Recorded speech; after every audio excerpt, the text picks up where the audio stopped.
decide who you love. You decide your health care. Those are the things. Now, I was down there. In Reno, they were out. Jim McCain, Liz Cheney. If you would have ever told me we'd have Bernie Sanders and Dick Cheney on the same side of things.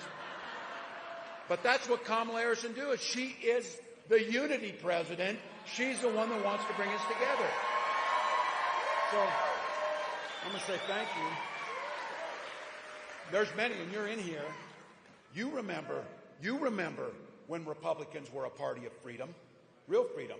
You can't tell me that John McCain would be okay with a former president calling Vladimir Putin like a buddy every week. That or telling Vladimir Putin, do whatever the hell you want in Ukraine, a democratic ally. That's not the party of McCain nor Reagan, I'll guarantee you that. And I'll tell you what it's not either.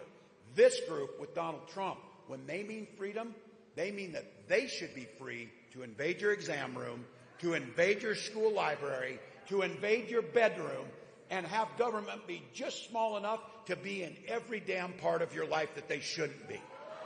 Look, Donald Trump's out there telling this, look, you put me back in, and he's talking to the women.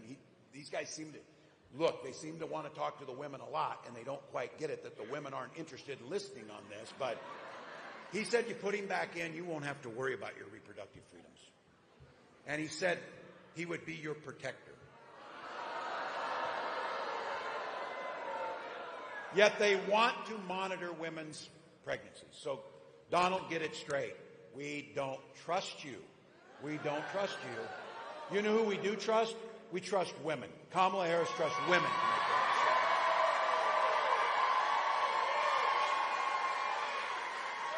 decision. And to all of us, to Arizonans, to the party of Reagan, to the party of John McCain, to all of us in here, something we say in Minnesota, and I know you say it here, things work better in almost all aspects of life if people just mind their own damn business about things.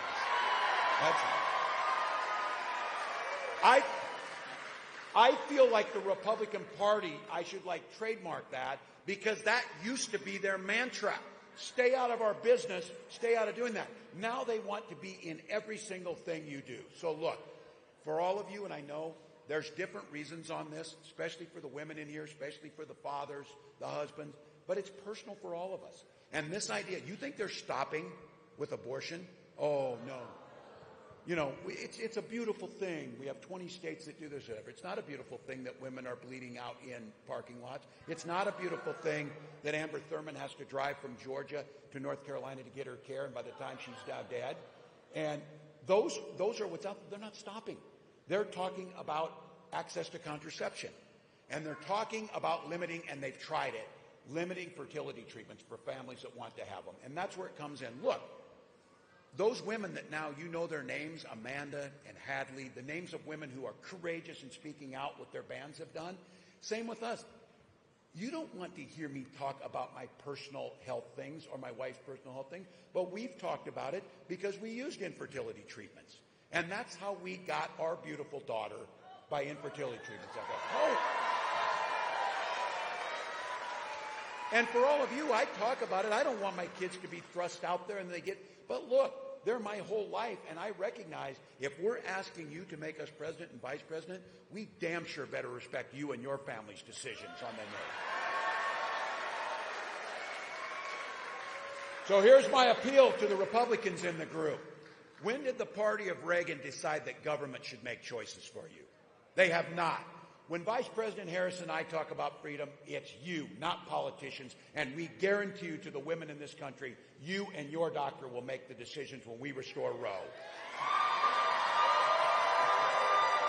Now,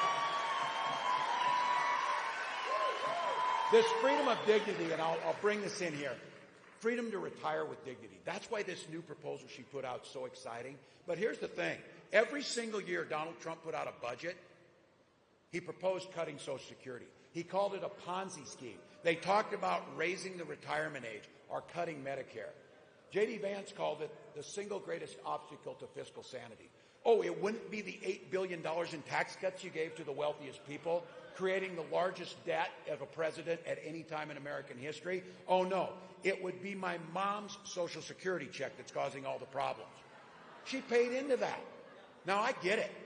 My mom looks for that check to pay for the bills that she needs to, pay for her food, pay for her heat, and I get it. And from their perspective, Donald Trump, when you're sitting down at Mar-a-Lago and you're a billionaire, I'm pretty sure you don't care if your Social Security check comes. So you can think about, let's just cut that and give tax cuts to the wealthy. I'll tell you what, Social Security has been the greatest anti-poverty program that was ever created. We will strengthen it.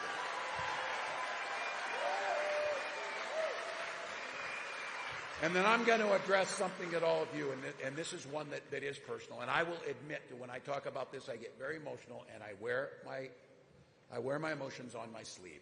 Because the other freedom is, and being in this space as a school teacher, and knowing the joy that's here, and knowing the parents who dress their little ones in their best clothes, and they send them off to school, and that teacher's waiting at the door to shake their little hands and welcome them into the world of learning that's out there and all the excitement or whatever. Our kids need to be free to be kids and go to school without being shot dead in their classroom. That's it.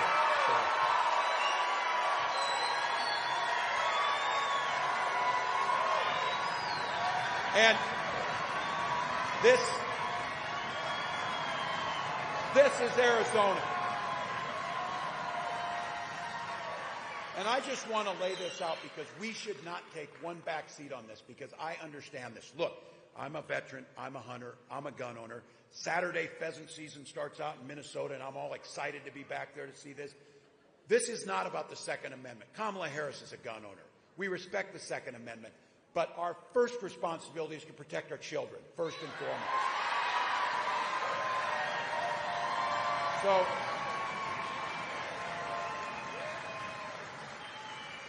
Donald Trump told us after a school shooting, another mass shooting, that we need to get over it, that we're traumatized. Senator Vance said it was a fact of life. Kamala Harris said it doesn't have to be this way. It doesn't have to be this way. So let's use this as a chance. Let's use this as a chance to turn the page on Donald Trump. Choose that new generation of leadership, and as we've been saying, chart a new way forward for this state, this country, and the rest of the world.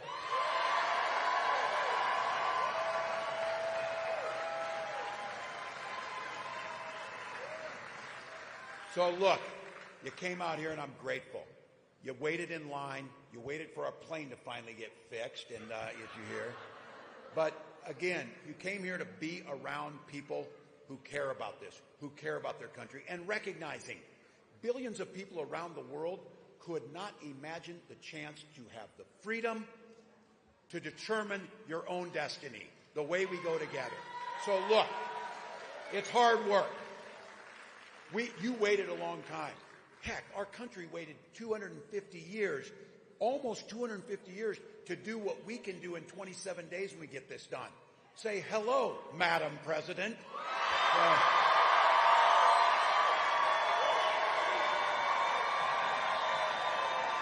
So here it is. Here it is. All gas, no brakes. You've heard me been saying this. It's a favorite saying. I love doing it. We'll sleep when we're dead.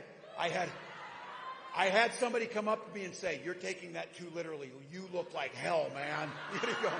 Look, there will be time when this is done. We've got 27 days to believe in the promise of America. 27 days to choose decency, kindness, and unity over the division we've seen.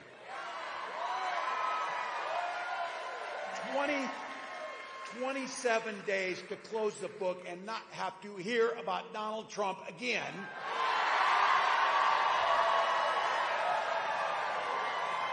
And we get to do it. So you know the saying, when we fight, when we vote, when we fight,